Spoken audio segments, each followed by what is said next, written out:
നമ്മൾ കാണാൻ പോണത് വാട്ടർമെലൺ കൊണ്ടുള്ള 3 തരത്തിലുള്ള ഡ്രിങ്ക് ആണ്. നല്ല ടേസ്റ്റ് ഉള്ള ഡ്രിങ്ക് ആണ് കേട്ടോ. ഇപ്പൊ വാട്ടർമെലൺ ഒക്കെ ഇഷ്ടമുള്ളവർക്കാണെങ്കിൽ തീർച്ചയായിട്ടും ഇഷ്ടപ്പെടുന്ന ഒരു 3 തരത്തിലുള്ള ഡ്രിങ്ക് ആണ്. ഇപ്പൊ നല്ല ചൂടല്ലേ, ഈ ഒരു ചൂട് കാലത്ത് ഇതൊക്കെ നമുക്ക് ശരിക്കും നല്ലൊരു കുളിർമയൊക്കെ തരുന്ന ഡ്രിങ്ക് ആണ് കേട്ടോ. പിന്നെ അത് മാത്രമല്ല ഇപ്പം നോമ്പ് കാലമാണ്, അപ്പൊ നോമ്പ് തുറക്കൊക്കെ കുടിക്കാൻ പറ്റിയിട്ടുള്ള ഡ്രിങ്ക് ആണ് കേട്ടോ. അപ്പൊ അതിൽ ഒരു ഡ്രിങ്ക് മാത്രം നോമ്പ് തുറക്കി കുടിക്കാൻ പറ്റില്ല, ബാക്കി 2 നോമ്പ് തുറക്കി കുടിക്കാൻ പറ്റുന്ന ഡ്രിങ്ക് ആണ്. അപ്പൊ നമുക്ക് റെസിപ്പിയിലേക്ക് പോവാം. ഈ ചൂട് കാലത്ത് കുടിക്കാൻ പറ്റിയിട്ടുള്ള ഒരു ഡ്രിങ്ക് ആണ്. വാട്ടർമെലൺ എല്ലാവർക്കും ഇഷ്ടമായിരിക്കുമല്ലോ, ഇഷ്ടമല്ലാത്തവരാരെങ്കിലും ഉണ്ടാവുമോ? പക്ഷെ ഒരാളുണ്ട് കേട്ടോ, അത് ഞാനാണ്. എനിക്ക് പണ്ട് മുതലേ വാട്ടർമെലൺ എന്ന് പറഞ്ഞ ഒരു ഫ്രൂട്ട് ഇഷ്ടമല്ല. അതുകൊണ്ട് എന്ത് ചെയ്താലും ഞാൻ കുടിക്കുകയില്ല, കഴിക്കുകയില്ല. പക്ഷെ ഇവിടെ സൈത്തറിനും മോക്കും വലിയ ഇഷ്ടമാണ്. അപ്പം അതുകൊണ്ട് ഞാൻ ഉണ്ടാക്കാറുണ്ട്. ഉണ്ടാക്കി കൊടുത്ത് അവർക്ക് നന്നായിട്ട് ഇഷ്ടപ്പെട്ടതുകൊണ്ടാണ് ഞാൻ ഈ ഒരു വീഡിയോ എടുക്കുന്നത്. അപ്പോൾ അത് എളുപ്പത്തിൽ ചെയ്യാൻ പറ്റുന്ന ഒരു ഡ്രിങ്കുമാണ്. അപ്പോൾ നമുക്ക് വാട്ടർമെലൺ എടുക്കാം. ഒരു പീസ് എടുത്തിട്ടുണ്ട്, അത് നമുക്ക് കട്ട് ചെയ്തെടുക്കാം. അത് ഇങ്ങനെ കത്തി കൊണ്ട് വരഞ്ഞ് ഒരു സ്ക്വയർ പീസസ് ആക്കി കട്ട് ചെയ്ത് ചെറിയ ചെറിയ സ്ക്വയർ പീസസ് ആക്കി അങ്ങ് കട്ട് ചെയ്തെടുക്കാം. അത് നമുക്കൊരു പ്ലേറ്റിലേക്ക് തട്ടിയിട്ട് കൊടുക്കാം. അപ്പോൾ അത് ഇങ്ങനെ കട്ട് ചെയ്ത് ചെറുതാക്കി ഇടുമ്പോഴത്തേക്കും കുരുവൊക്കെ അങ്ങ് വേറെ അങ്ങ് കിടക്കുന്നുണ്ടോ. അപ്പോൾ അത് നമുക്ക് ഇങ്ങനെ പതുക്കെ ഇങ്ങനെ ചിക്കി ചകച്ച് ഇങ്ങനെ കുരുവൊക്കെ അങ്ങ് സെപ്പറേറ്റ് ചെയ്ത് മാറ്റിയെടുക്കാൻ പറ്റും. കുരു മാറ്റുന്നതാണ് കേട്ടോ നല്ലത്, ഇല്ലാന്നുണ്ടെങ്കിൽ ആ കുരുവെല്ലാം കൂടെ അടിഞ്ഞു പോകും. അപ്പോൾ അതാ കുരുവെല്ലാം എടുത്ത് മാറ്റിയിട്ടുണ്ട്. ഇനി നമുക്ക് കട്ട് ചെയ്ത് വെച്ചിരിക്കുന്നത് 1 കപ്പ് വാട്ടർമെലൺ എടുത്ത് നമുക്ക് മിക്സിയുടെ ജാറിലിട്ട് കൊടുക്കാം. ഇപ്പം നന്നായിട്ട് തണുത്തിരിക്കുന്ന വാട്ടർമെലൺ വേണം കേട്ടോ എടുക്കാനായിട്ട്. ഒന്നുകിൽ ആദ്യമേ ഫ്രിഡ്ജിൽ വെച്ചിരിക്കുന്നതായിരിക്കണം, അല്ലാന്നുണ്ടെങ്കിൽ കട്ട് ചെയ്തിട്ട് ഫ്രിഡ്ജിൽ വെച്ചിട്ട് എടുത്താലും മതി. ഇനി ഇതിലേക്ക് ഒരു 3-3.5 ടേബിൾ സ്പൂൺ പഞ്ചസാര ചേർത്ത് കൊടുക്കാം. അതിൻ്റെ കൂടെ ഒരു തരി ഉപ്പ് ഇട്ടിട്ടുണ്ട്. 1 ടീസ്പൂൺ ചെറുനാരങ്ങയുടെ നീരാണ് ചേർക്കുന്നത്. ഇത് നമുക്ക് എല്ലാം കൂടെ ഒന്ന് നന്നായിട്ടൊന്ന് അടിച്ചെടുക്കാം. അപ്പോൾ അത് അന്ന് അടിച്ചെടുത്തിട്ടുണ്ട്.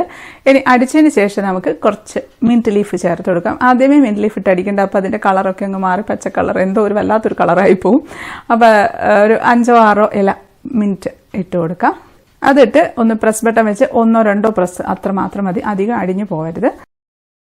ഇനി നമുക്കിതൊരു പാത്രത്തിലേക്ക് അരിച്ചൊഴിക്കുക. അപ്പോൾ ഇലയൊന്നും അധികം അരഞ്ഞങ്ങ് പോയിട്ടില്ല, ഇലയൊക്കെ ചെറുതായിട്ടൊന്ന് ക്രഷായിട്ടേ ഉള്ളൂ. പക്ഷേ അതിൻ്റെ ആ ഒരു മിൻറ്റിൻ്റെ ആ ഒരു നല്ലൊരു സ്മെല്ലൊക്കെ വരുന്നുണ്ട്. അത് നമ്മൾ ഒരു ഗ്ലാസ്സിലേക്ക് ഒഴിച്ചു കൊടുക്കാം. അപ്പോൾ ഒരു 1/2 ഗ്ലാസ്സൊക്കെ അങ്ങ് ഒഴിച്ചിട്ടുണ്ട്. ഇനി നമ്മളിതിലേക്ക് ബാക്കി മുഴുവനായിട്ട് നമ്മൾ സോഡയാണ് കേട്ടോ ഒഴിച്ചു കൊടുക്കുന്നത്. നമ്മൾ കുറച്ചങ്ങ് ഒഴിച്ചാൽ മതി. അപ്പോൾ അതൊരു ബോട്ടിൽ വാങ്ങിച്ചു വെക്കുകയാണെന്നുണ്ടെങ്കിൽ നമുക്കിങ്ങനെ ഇറക്കൊക്കെ എന്തെങ്കിലുമൊക്കെ ഉണ്ടാക്കി കുടിക്കാനായിട്ട് നല്ലതല്ലേ. അതപ്പോൾ അത് നിറച്ചങ്ങ് ഒഴിച്ചു കൊടുക്കുക. അപ്പോൾ അത് നന്നായിട്ട് ഇങ്ങനെ പതഞ്ഞ് പൊങ്ങി ഇങ്ങ് വരും. അപ്പോൾ ഇതാ റെഡിയാക്കി വെച്ചിട്ടുണ്ട്. നന്നായിട്ട് പതഞ്ഞ് പൊങ്ങി നല്ലൊരു ഡ്രിങ്കായിട്ട് തോന്നിട്ട്. അപ്പോൾ ആരെങ്കിലും ഗസ്റ്റൊക്കെ വരുന്ന സമയത്ത് ഉണ്ടാക്കി കൊടുക്കാം. വീട്ടിൽ കുട്ടികൾക്കൊക്കെ ഇഷ്ടപ്പെടും എന്ന ഒരു ഡ്രിങ്കാണ്. പ്രത്യേകിച്ച് വാട്ടർമെലൺ ഇഷ്ടമുള്ളവർക്ക് തീർച്ചയായിട്ടും ഇഷ്ടപ്പെടുന്ന ഒരു ഡ്രിങ്ക്. അപ്പോൾ മോള് കുടിക്കുകയാണ്. മോള് കുടിച്ചിട്ട് നല്ല ടേസ്റ്റ് ഉണ്ടെന്നാണ് പറഞ്ഞത്. ഞാൻ കുടിക്കില്ല കേട്ടോ, ഞാൻ കുടിച്ചിട്ടില്ല. എനിക്ക് വാട്ടർമെലൺ ഇഷ്ടമില്ല എന്ന് ഞാൻ നേരത്തെ പറഞ്ഞല്ലോ. മോക്കും സൈത്തേട്ടനും നന്നായിട്ട് ഇഷ്ടപ്പെട്ടു. നല്ല ടേസ്റ്റി ആയിട്ടുള്ള ഒരു പ്രത്യേക ഫ്ലേവർ ആയിരുന്നു എന്നാണ് പറഞ്ഞത്. വാട്ടർമെലൺ ആണെന്ന് തോന്നിയിട്ടില്ല. സോഡയുടെ ആ കുത്തലും ഒക്കെ കൂടെ വന്നപ്പോഴത്തേക്കും നല്ല ടേസ്റ്റി ആയിരുന്നു എന്ന് പറഞ്ഞു.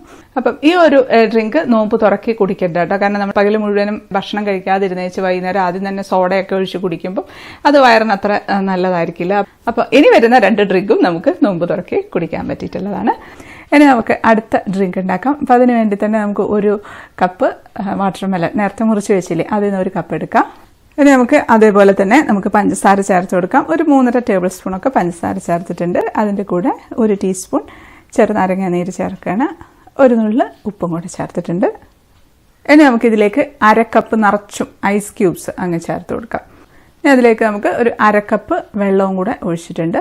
എന്നിട്ട് നമുക്ക് നന്നായിട്ട് അടിച്ചെടുക്കാം. അപ്പോൾ നന്നായിട്ട് അടിച്ചെടുത്തിട്ടുണ്ട്. അപ്പോൾ അതേപോലെ തന്നെ നേരത്തെ ചെയ്ത പോലെ തന്നെ കുറച്ച് മിൻറ്റ് ലീഫാണ് അതേപോലെ ഇട്ടിട്ട് ജസ്റ്റ് ഒന്ന് പ്രസ് ബട്ടൺ വെച്ചൊന്ന് പ്രസ് ചെയ്യാം. ഇതിപ്പം സോഡ ഇല്ലാത്തവർക്കൊക്കെ ചെയ്യാൻ പറ്റിയിട്ടുള്ള ഒരു ഡ്രിങ്ക് ആട്ടോ. ഇപ്പോൾ എപ്പോഴും നമ്മുടെ വീട്ടിൽ സോഡ ഉണ്ടായിക്കൊള്ളണമെന്നൊന്നുമില്ലല്ലോ. അപ്പോൾ ഇല്ലെങ്കിൽ നമുക്ക് ഇങ്ങനെ ചെയ്തെടുക്കാം. അല്ലെങ്കിൽ നമുക്ക് ഇതൊരു ഗ്ലാസ്സിലേക്ക് ഒഴിച്ചു കൊടുക്കാം. അപ്പോൾ അത് നിറച്ചും എടുത്തിട്ടുണ്ട്. ഇനി അതൊരു സൈഡിലേക്ക് വെറുതെ ഗാർണിഷിങ്ങിന് വേണ്ടി ഒരു മിൻറ്റ് ലീഫ് ഒന്ന് കുത്തി വെച്ച് കൊടുക്കുകയാണ്.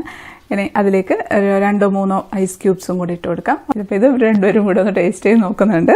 അപ്പോൾ അതും നല്ല ടേസ്റ്റ് ഉണ്ടെന്ന് പറഞ്ഞു കേട്ടോ, നന്നായിരുന്നു എന്ന് പറഞ്ഞു. 2 പേർക്കും ഇഷ്ടപ്പെട്ടു.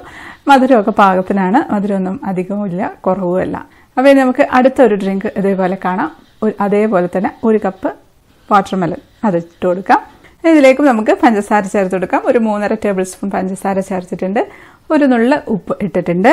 ഇനി നമ്മൾ ചേർത്ത് കൊടുക്കുന്നത് 1 കപ്പ് പാലാണ്. പാല് നല്ല കട്ടിയായുള്ള പാലില്ലേ, ഫ്രീസറിൽ വെച്ചിട്ട് നല്ല കട്ടിയായി കട്ടയും വെള്ളവും കൂടെ ഒരുമിച്ചുള്ള പാല് തിളപ്പിച്ചതിന് ശേഷം ഫ്രീസറിൽ വെച്ചിരുന്നാൽ മതി. കുറച്ച് സമയം വെക്കുമ്പോഴത്തേക്ക് കുറച്ച് കട്ടയൊക്കെ ആയിട്ട് ഇങ്ങനെ ഇരിക്കുന്നുണ്ടാവും. ഇനി അതിലേക്ക് 1/4 ടീസ്പൂൺ വാനില എസൻസ് അത് ചേർത്ത് കൊടുക്കാം. വാനില എസൻസ് അധികമായി പോകരുത്. അതോടെ ചേർത്ത് നമുക്ക് നന്നായിട്ട് അങ്ങ് അടിച്ചെടുക്കാം. അപ്പോൾ നല്ലൊരു പിങ്ക് കളറിലുള്ള ഒരു ഡ്രിങ്ക് റെഡി ആയിട്ടുണ്ട്. ഇതിൽ നമുക്ക് വേണമെങ്കിൽ ഐസ്ക്രീം ഉണ്ടെന്നുണ്ടെങ്കിൽ ഐസ്ക്രീം കൂടെ ചേർത്ത് അടിക്കാം. പക്ഷേ ഇല്ലെങ്കിലും കുഴപ്പമൊന്നുമില്ല, ഇത് മതി. ഇതൊരു സ്പെഷ്യൽ ഡ്രിങ്ക്, വാട്ടർമെലൺ ആണെന്നൊന്നും പറയില്ല കേട്ടോ, ഒരു പ്രത്യേക ഡ്രിങ്കാണ്. അതൊന്ന് അരിച്ചെടുക്കാം. അരിച്ചെടുക്കുന്നത് ചിലപ്പോൾ കുരുവിൻ്റെ കഷ്ണമോ കുരു ഒന്നെങ്കിലും ഒന്ന് കുടുങ്ങിപ്പോയിട്ടുണ്ടെങ്കിലോ എന്ന് വിചാരിച്ചൊന്ന് അടിച്ചെടുക്കുകയാണ്. അതായത് നമുക്ക് ഗ്ലാസ്സിലേക്ക് ഒഴിച്ചെടുക്കാം. അപ്പോൾ ഇതാ വാട്ടർമെലൺ കൊണ്ടുള്ള ഒരു സ്പെഷ്യൽ ഡ്രിങ്ക് റെഡി ആയിട്ടുണ്ട്. അപ്പോൾ അതും ടേസ്റ്റ് ചെയ്ത് നോക്കാൻ വേണ്ടി എടുത്തുകൊണ്ട് പോകുന്നുണ്ട്. അപ്പോൾ അത് കുടിച്ചിട്ട് നല്ല ഇഷ്ടപ്പെട്ടു എന്ന് പറഞ്ഞു. നന്നായിട്ട് നല്ലൊരു പ്രത്യേക ടേസ്റ്റ്. അത് മൂന്ന് ഫ്ലേവർ ആയിരുന്നു, മൂന്നും നല്ല ടേസ്റ്റി ആയിരുന്നു. അപ്പോൾ അതുകൊണ്ട് വാട്ടർമെലണൊക്കെ ഇഷ്ടമുള്ളവർക്ക് തീർച്ചയായിട്ടും ഇഷ്ടപ്പെടുന്ന 3 ഡ്രിങ്കാണ് കേട്ടോ. എന്നെപ്പോലെ ഇഷ്ടമില്ലാത്തവരുണ്ടെങ്കിൽ ഉണ്ടാക്കാൻ നിൽക്കണ്ട, അല്ലാത്തവരുണ്ടാക്കിയാൽ തീർച്ചയായിട്ടും ഇഷ്ടപ്പെടും. അപ്പോൾ വാട്ടർമെലണൊക്കെ ഇപ്പോൾ ധാരാളം ഉണ്ടല്ലോ, അപ്പോൾ നല്ല ചൂടുമല്ലേ, അപ്പോൾ എല്ലാവരും ഒന്ന് ട്രൈ ചെയ്ത് നോക്കണം. തീർച്ചയായിട്ടും നിങ്ങൾക്ക് ഇഷ്ടപ്പെടും. അപ്പോൾ ഒരു വീഡിയോ ഇഷ്ടപ്പെട്ടാൽ ലൈക്ക് ചെയ്യാനും കമൻറ്റ് ചെയ്യാനും ഷെയർ ചെയ്യാനും ഒന്നും മറക്കല്ലേ. സബ്സ്ക്രൈബ് ചെയ്യാത്തവർ ഒന്ന് സബ്സ്ക്രൈബ് ചെയ്തേക്കണേ. അപ്പോൾ നമുക്ക് അടുത്തൊരു അടിപൊളി റെസിപ്പി ആയിട്ട് കാണാം. അതുവരേക്കും stay happy, stay positive. By.